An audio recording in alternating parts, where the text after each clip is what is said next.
Okay, Module 4, Witty, Chapter 6 and 7. Chapter 6 are Children and Family Therapy. Chapter 7 is Family Violence and Neglect. Looking at the components of these two chapters, once again it talks about the necessities of informed consent. The AAMFT code states that informed consent means you have to be legal age, over 18, with cognitive capability. Children can give assent, a legal parent, a guardian, a custodial biological parent, a custodial foster adoptive parent. A defects worker has to be there to sign an actual informed consent that talks about mandated reporting status, that talks about vulnerable populations, what the nature of treatment is. They have the right to have their treatment explained to them. They have the right to refuse recommended services. All of those things have to be understood and considered.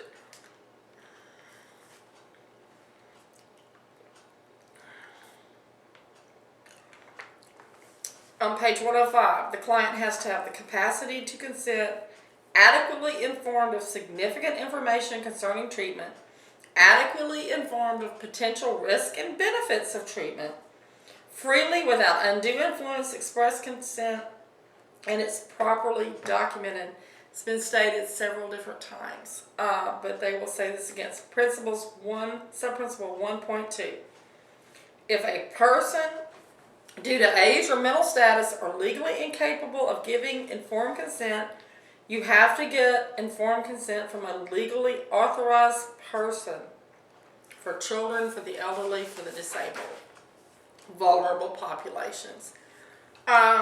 If a child's refusal to consent to treatment, particularly an adolescent, is a dilemma for the therapist, what do you do with a treatment-savvy child? This is a case study for Suzanne on page 106. You do not abandon or neglect them according to subprinciple 1.11. You can tell a client, I understand you're being brought in here by your parents, maybe against your will, maybe it's not something that you want to do, but treatment is still affected for mandated people, and children that are brought in by their families are mandated. They're mandated by their family system to come into services. Honestly, confronting this, being very transparent and open, giving the child or adolescent an opportunity to express why they're not pleased with being there, is clinically appropriate. Looking at the sub-principle related to changing professional and social context in which informed consent resides, page 107 to 109. Principle 3, professional competency and integrity. What is that we are required to do? We're required, as things change, to keep up, to get more education, to get more CE hours, to get consultation from legal and professional sources, and to know what it is that's there. 3 options therapists have with out-of-control adolescents. 109, 110. Limit setting is important. Trying to find common ground. Trying to move toward advocacy, saying, I understand that you're angry, but there are responsibilities, there are behavior limits here. Tell me what's wrong. I will try to advocate, I'll try to be a voice, but I have to understand where we're at. And then always trying to find a combination of those different issues. Guidelines to help you with regard to providing therapy with children on page 110. Negotiate some behavioral contracts, some constructive therapy goals, some things that the child is interested in. If you're looking at hospitalization, go for least restrictive. Always the least restrictive situation. Look to foster mutual understanding. Look to advocate between parents, between schools, between juvenile justice systems, and with the hospitals, other professional authorities in the field. Work to advocate to help that child find a least restrictive environment. Be aware of potential dual relationship with small towns. Look at your own countertransference issues and reactions. Is this similar to a child that you've had poor experiences with? and you're experiencing negative reactions or negative reactions toward the parents, is it positive? Is it too close to the child? Avoid aversive punitive therapy practices and be familiar with the legal standards, even if you have to go out and get legal consultation. Having some type of attorney as a resource person that you can look to, or legal department at your agency or through your professional organizations, will save many, many problems on the other side. The ethics of sharing what needs to be shared. These are parents' children. They have rights under the law about the care and treatment of their children, whether it's medical or mental health services. There's a way to share information about the child without throwing the child under the bus. There's a way to say, your child is very angry, your child is having difficulty with peers, your child is not performing up to academic standards is a little different than your child is a bully and your child is lazy. At the same time, always making sure that your clients, both the parents and the child, understand about mandated reporting. Threats to themselves, others, or the community. Threats against vulnerable populations, children, elderly, disabled. Those things are reportable. You have it written out legally, formally, written documentation. You break it back down to them at approximately the 6th grade level. And make sure that it's understood. Looking at the sub-principle relating to childhood custody issues on page 116 to 118.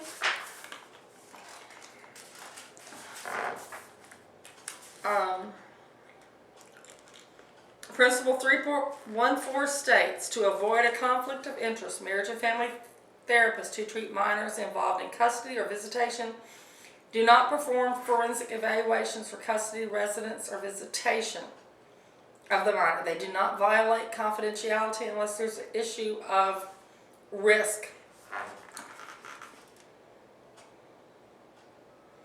Possible services that can relate to custody issues. Before or after a divorce, remarriages, step families, blended families, foster adoptive care, specialized assessment, academic issues, career issues, sibling issues, things related to the legal system with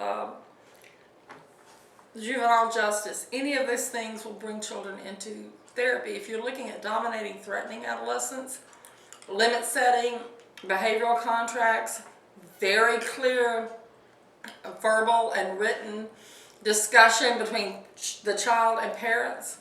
But at the same time, sometimes if it's too serious, that particular adolescent may not be a candidate for outpatient therapy.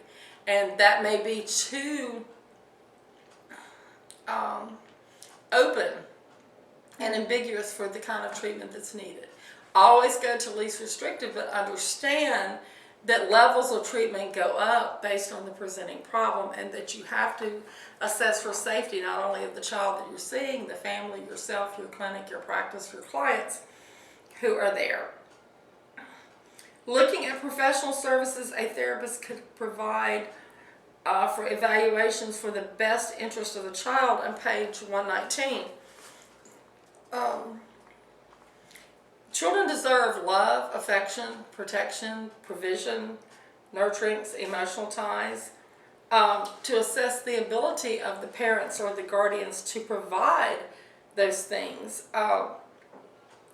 Food, clothing, medical care, remedial care. Those things come under defects and legal issues of neglect and deprivation.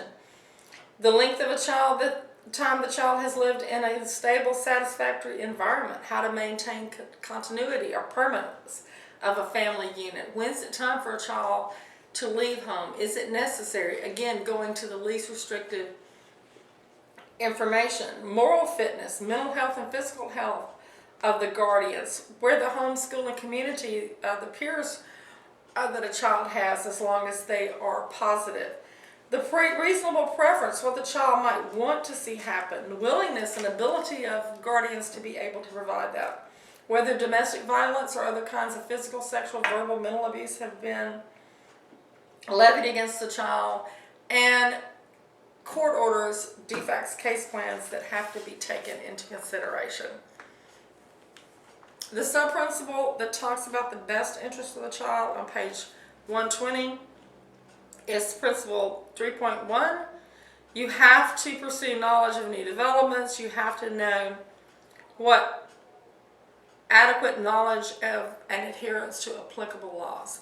When you're looking at abuse, deprivation, and neglect, those things are very clearly stated within the legal code. The importance of recognizing the role of law in custody-related situations. Having an opinion about visitation. Is it a clinical opinion or your opinion? Being able to differentiate when our ethical codes and legal codes are in conflict, and understanding that we're responsible to follow the legal codes. That has to be met. We can go above and beyond with our ethics codes, but we cannot contravene legal codes based on our understanding of the ethics code. Looking at visitations, you go back to the same criteria, the best interest of the child for the home in which the visitation is occurring. And the sub-principle about visitation in custody on page 121 is sub-principle 3.13. Marriage and family therapists, because of their ability to influence and alter the lives of others, exercise care, special care when making public professional recommendations and opinions through court or legal testimony or public or written statements.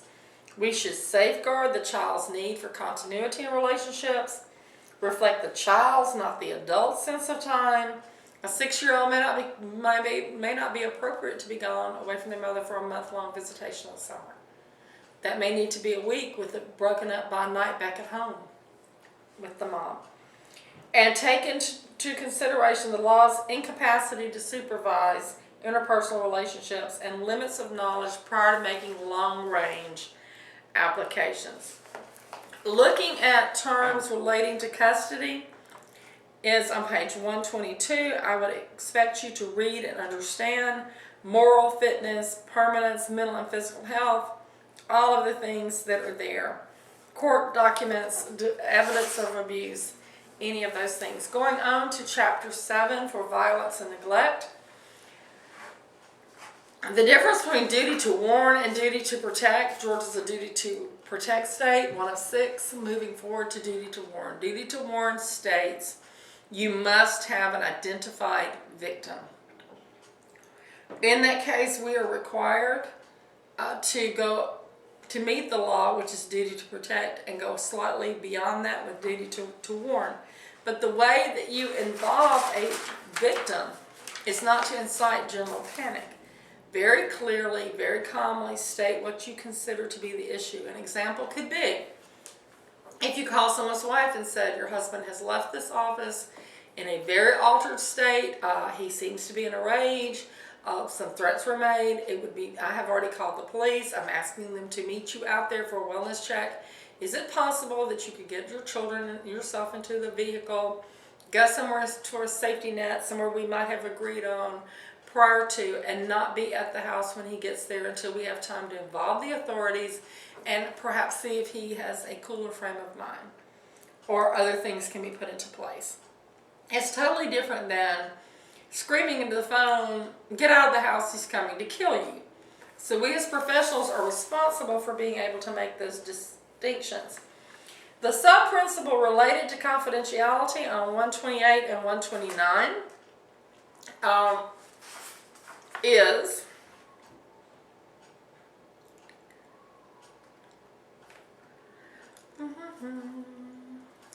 let's see if I can see it. Sub-principle 2.2.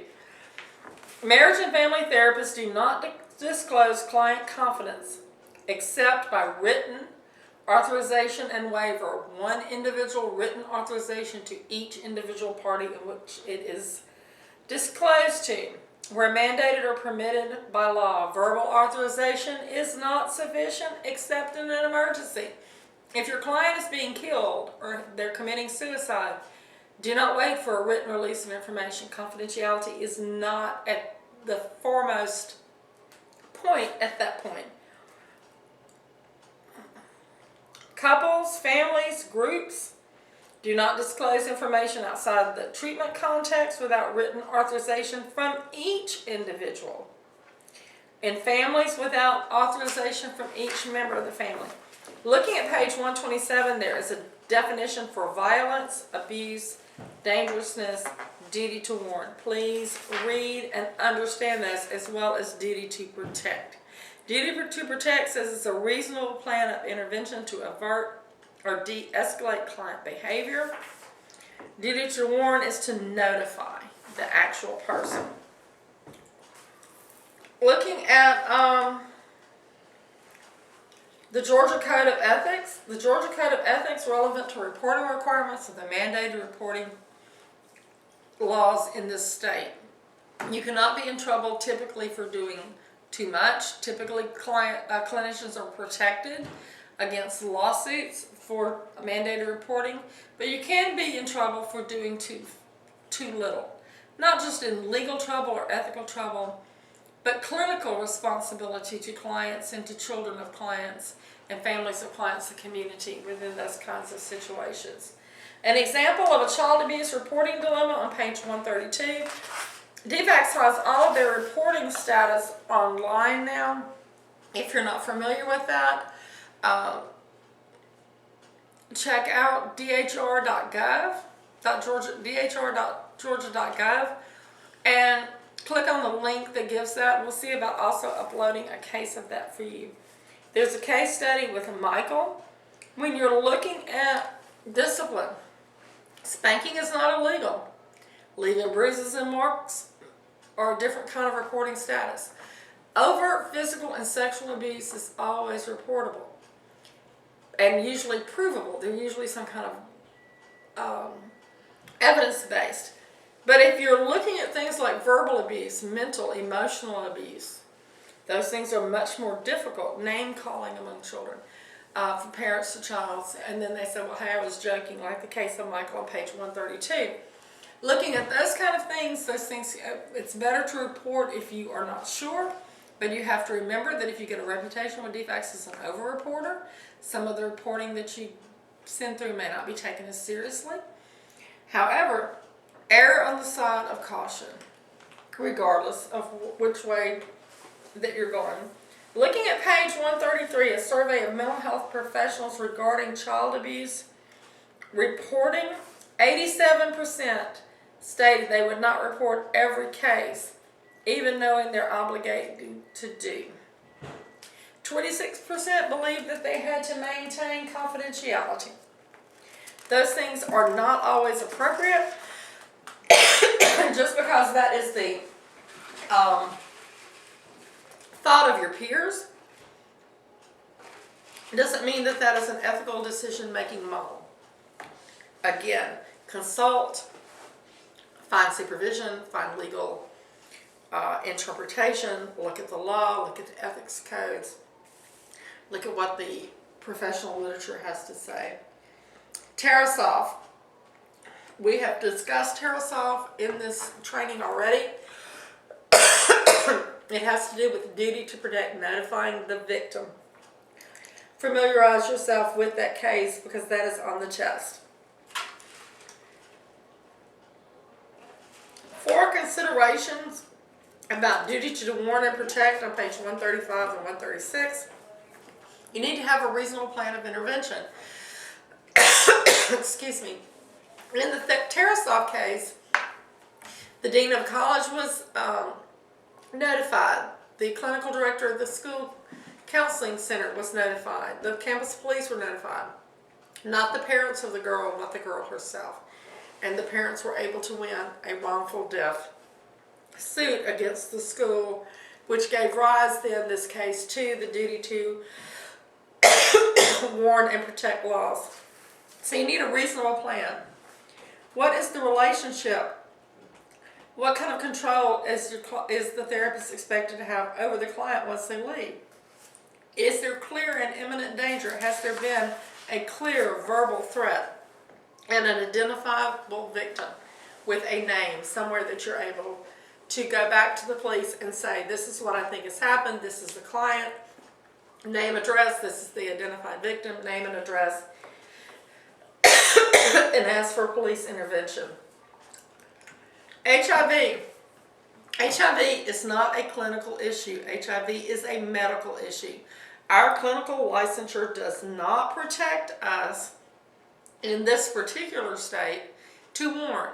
Go through other community systems, the CDC, the Department of Health. If you have a release of information for your client's doctor and you know they're HIV positive and that you suspect, or they've told you they're having indiscriminate sex, possibly infecting other people in the community, go through medical professionals whose licensure do protect them in the ability, with the ability to disclose and report these issues. It does not mean that you don't report. It means that you add an additional layer to the reporting that you do.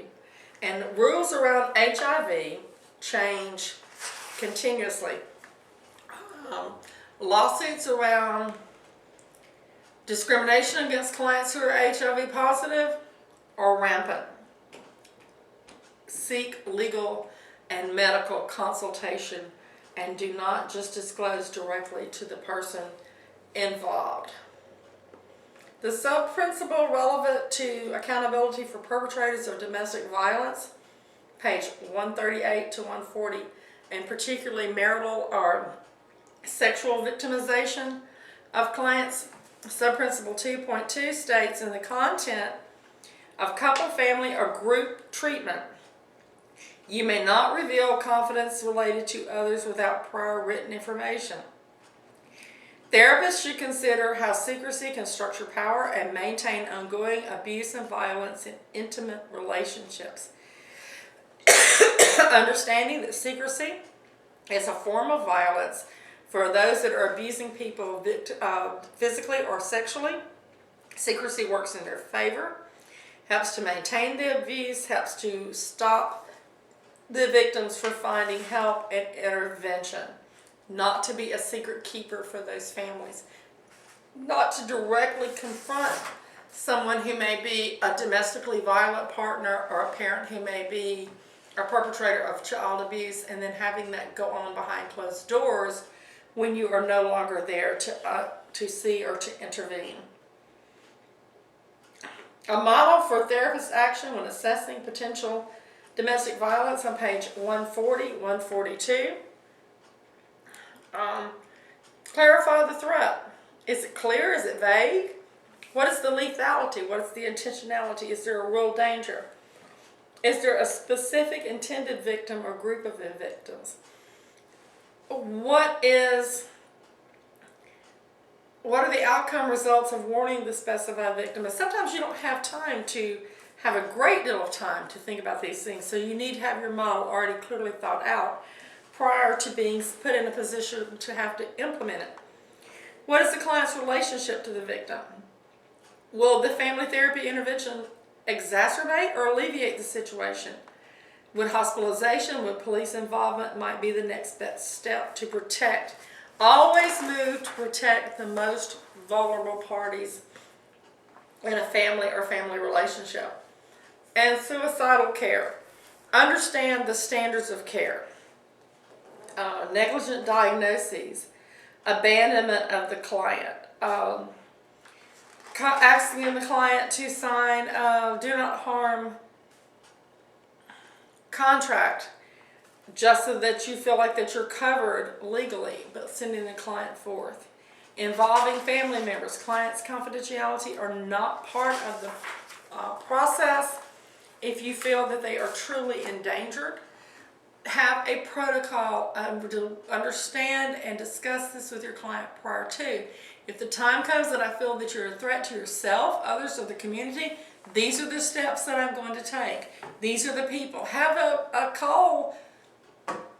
contact person to call if you feel already in your intake, so that if you feel that person's in danger, you have someone right then to involve and to bring forward.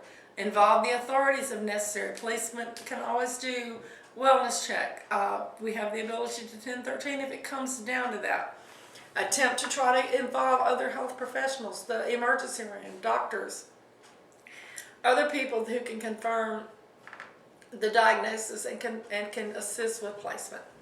So I'll get back with you guys on Sprinkle, page 30 to 183.